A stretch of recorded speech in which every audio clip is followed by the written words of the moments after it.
And so as we wait for the authority of leadership to present itself, is that really what we're supposed to do? Just kind of like wait until the opportunity arises to take on some type of leadership? Or do we go and try to get it ourselves? Like, I can remember as a child, I would think that, I'm not in charge.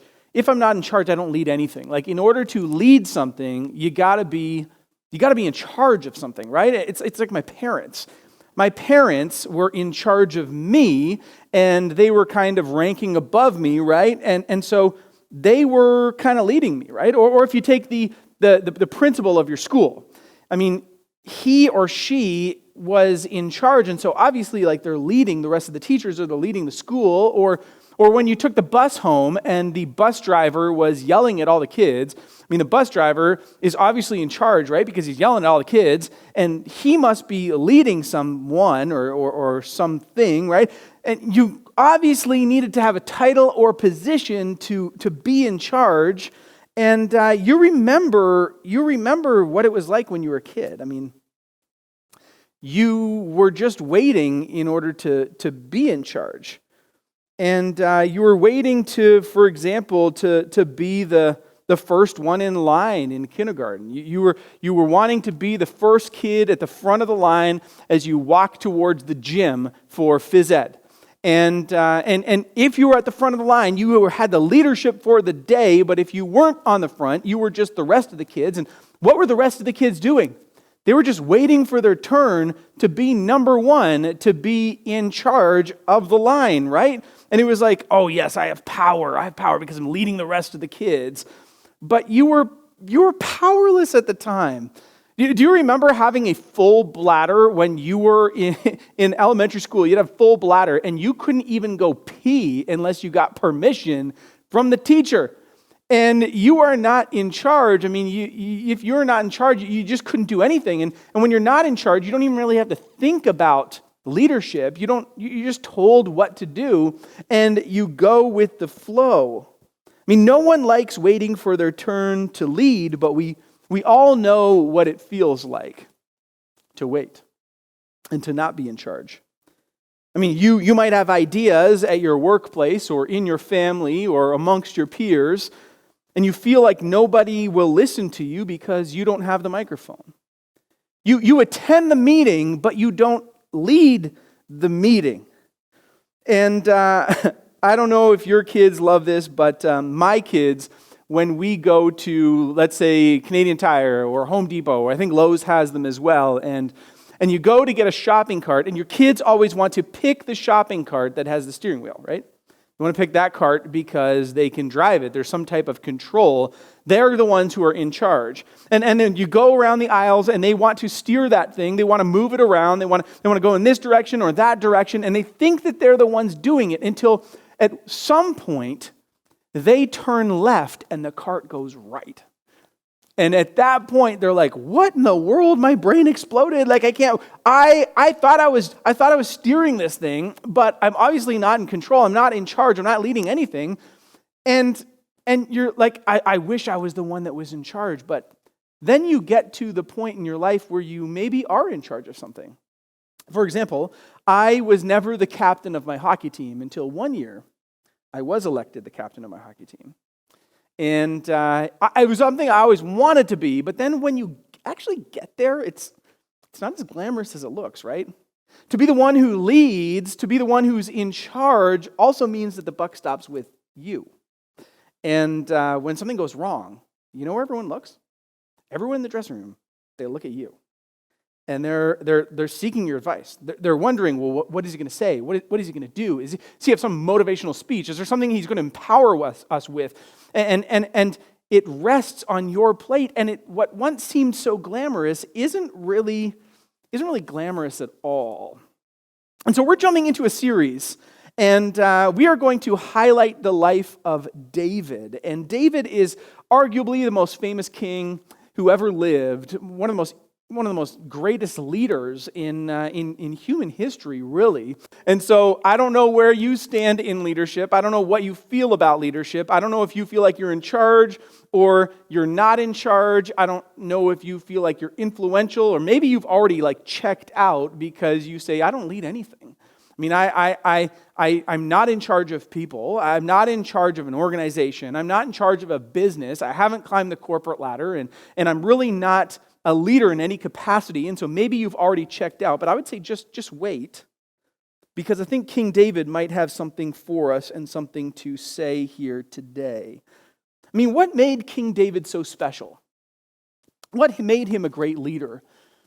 How did he come across to the people who he led? I think it's important to jump into maybe some of the background of his life, or what led into his leadership.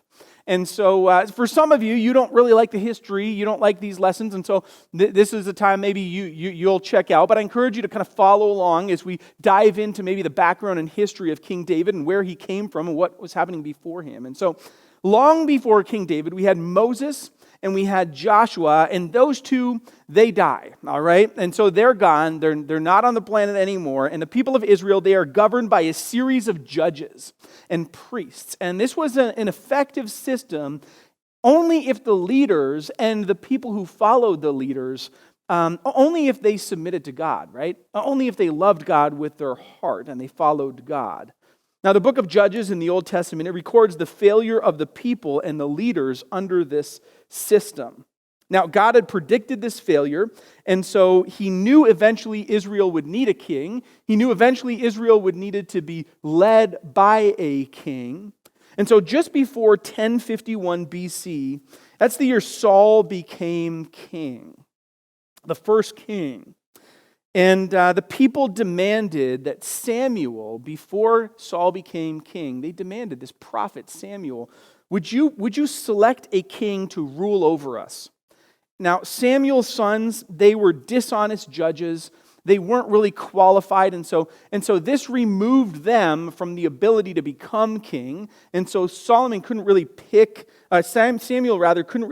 them. And so God had predicted that Israel would need a king, and he wanted them to be different, to be set apart from all the other nations.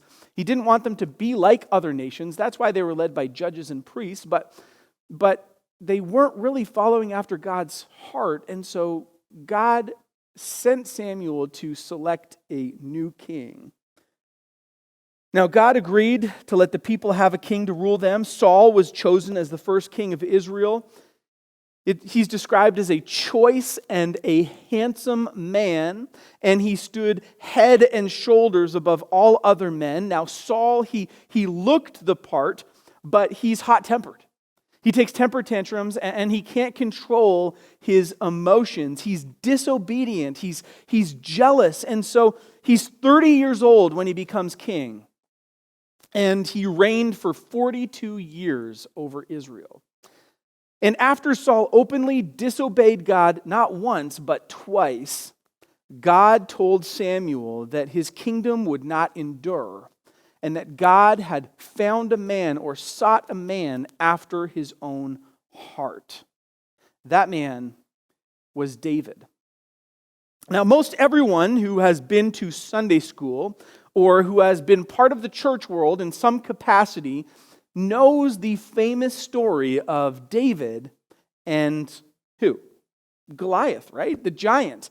And that this little guy, David, with some stones, some smooth stones, and a homemade sling, he takes down this giant with incredible accuracy and incredible courage. He's a little shepherd boy, and he's able to accomplish this. We know that David, if you have been part of the church world, he's going to be one of the descendants that Jesus came from. He traces his lineage back to David through his father Joseph, right? We know a little bit about David. We know bits and pieces about his life. We know who he was, and maybe we know about his kingship. But a few interesting facts about this guy, if we look at where he fits into the Bible and how he maybe stands out from other individuals and other characters that we read about. You see, David, King David, he has more about him, more chapters about him in the Old Testament than anyone else. In fact, the Old Testament, there's 66 chapters written about David. Far more than anyone else in the Old Testament. In the New Testament, there's 59 references to this man. And not only can we read about David in 1st and 2nd Samuel, we can also read about him in 1st Kings and 1st Chronicles. And we can glean insight into his life, how he behaved, and some of the emotional feelings that he had by reading some of the things that he wrote in the Psalms, right? And we can find that 73 Psalms are actually attributed to David. Now, in Hebrew, David, it means beloved. He's the only person in the Bible whose epitaph reads, a man after God's own heart. He's born in 1040 BC. He's the youngest of 8, and he's the son of Jesse. He's described as a handsome and ruddy individual with beautiful eyes that captured people's hearts. And he's anointed as a boy to become king, as a child. But it's important to note that he wouldn't become king for another 20 years. So imagine finding out that you were going to be king, but you didn't actually become king for another 20 years. Now, in my mind, I go to this idea of David as a shepherd. How does a shepherd become a king? How does a shepherd lead anything? A shepherd is dealing with sheep. He's dealing with animals. He doesn't even interact. He's out in the field. He doesn't even interact with human beings. He's spending all the time with sheep. How are we getting leadership principles from a guy who leads sheep? He doesn't even deal with people. Well, I think we need to go over to the chart here.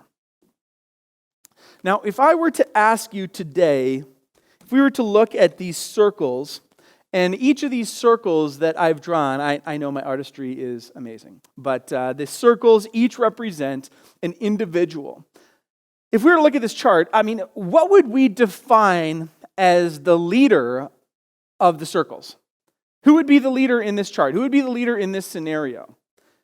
Now, when I look at this, I think of kind of like the Tour de France. I think of like a marathon, right? You have the people who are at the front of the pack, and then you have the rest of the crowd. Sometimes you have the back of the pack crowd. Maybe you have a few circles down here that represent the bottom of the pack, and they're kind of following along. But in my mind, when I look at something like this, what I see is this individual who is out in front of everyone else, and they are facing what is coming next. They're the first one to face who's coming next. And so I would identify this one. That's where I would identify the leader. Now, maybe that's what you see. Maybe it's not what you see. But I think that kind of mentality or understanding, the same mentality that I had when I was a kid, I think it presents a few myths in its thinking. And I want to highlight those myths. I got 7 myths for you today, and we'll just go through them really quickly here. See, if you believe that the person on top is the leader, then I think really you've embraced some of these myths. The first one is this: that you can't lead unless you're in charge. You can't lead unless you got the microphone. You can't lead unless you're running the meeting. You can't lead unless you're driving the bus, or you're the principal, or you're the parent. You can't lead unless you got the title, right? Myth number 2, when I get to the top, then I will learn to lead. I don't really know about leadership now because there's no reason to, but when I get there, I'm going to learn how to lead then, right? Myth number 3, if I were on top, then people would follow me, right? So I have the title now, and if I did have the title, naturally people flock to the person who has the title. Which leads me in myth number 4. When I get to the top, I will be in control. I'm not in control now because I don't have the title, but when I get there, I will be in control. Myth number 5, when I get to the top, I will no longer be limited because I will have the resources, I will have the title, I will be able to make the decisions, and so I'm not going to be limited when I get there. Myth number 6, I can't reach my potential if I'm not the top leader. So if I'm not in charge, if I'm not the top of the workflow or the chart or the organization or the family, then I'm not going to reach my potential. And myth number 7, finally, if I can't get to the top, then I won't even try to lead. I'm not even going to try because I'm not there, and there's no point in really pushing forward and putting in the effort because I'm not there, and so I'm just going to kind of do my thing and follow and sit in the background, right? And those are all myths. In fact, I would point you to John Maxwell, a great quote from him. It says this: leadership is not about title, positions, or flowcharts. It's about one life influencing another. Now, in hearing those myths and hearing that quote, I think we should go back to the chart here. See, what if leadership is not here? What if leadership is down here? What if this is the leader? Is that possible? Or is it possible for this person to be the leader? Is it possible that these people aren't the leader and this person is? Is it possible for anyone in this chart, even the person down here, is it possible for everybody to be a leader?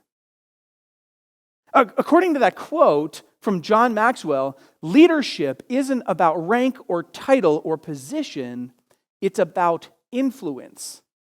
And so is it possible for the person here to influence this person, this person, this person, and this person? And because of that, they become a leader. Is it possible for this person to influence the people around them and so that they're the leader? And is it possible for this person to influence from the top down? It's beginning to make sense now, isn't it? That you do not have to be in charge, you do not have to hold a title or position or rank in order to influence other individuals. In fact, I'd point us to Matthew 20, 26 to 28. Here's what it says. Not so with you. Instead, whoever wants to become great among you must be your servant. And whoever wants to be first must be your slave. Just as the Son of Man did not come to be served, but to serve, and to give his life as a ransom for many. And so last series we ended with this idea of serving others, of living your life in a lifestyle of washing feet. In other words, in a lifestyle of serving other people. And I believe that you can live a lifestyle of service and influence no matter where you're leading. In this series, we're going to be looking at different aspects of leadership. Today, we're giving an introduction, but we're going to be diving into how do you lead from the top down? I mean, if you're that top circle, if you're at the front of the pack, if you do have the rank or the title or position, how do you lead effectively through influence from the top down the chart? We're going to also be looking at the person who's maybe at the back of the pack, or they could consider themselves by their title or position or rank. How do you lead from the bottom up? And then by understanding the life of David, we're also going to be looking at how do you lead your peers and the people who are on the kind of same level, same position or rank as you. How do you lead people? In fact, how do you lead all the way around your sphere of influence when you're in charge and even when you're not in charge? Now, in a few moments, we're going to close. And what I'm going to do is we're going to kind of end this service a little differently than we have recently. Now, I want you to take a moment and I'm asking the Holy Spirit to kind of reveal where we find ourselves, or maybe where we view ourselves in the sphere of leadership and influence. And I'm going to have you check out this chart. It's a chart that describes John Maxwell's 5 levels of leadership. In essence, the 5 levels of influence. And I'm going to explain it, and I'm going to just ask that you take a moment, maybe a minute or two, and just reflect on this and ask the Holy Spirit to kind of reveal some things to you, and if there's somewhere you need to go or as you need to climb through this chart. See, the first level is position. These are rights. These are understanding that people follow because they have to. They follow because they have to follow you because of your title or your position or your rank. And that's the way a lot of us think when it comes to leadership, right? But then you climb to the next level, and that's permission, and that's found in relationships. And people follow you because they actually want to. It's not because of your title, but because they want to follow you. You're a genuinely likable person. You're a lovable person. They can tell that you care about them, and which leads us to production, number 3. And that's through results. And so people follow you because of what you've done for them. And so they follow you because you get results for them. And if you're shoveling your driveway, they come over and they offer to help you shovel your driveway. That is the kind of leader that I'm talking about. They get results done. They're results oriented, which leads to number 4, people development. And that's through reproduction. So people follow you because of what you've done for them in the past.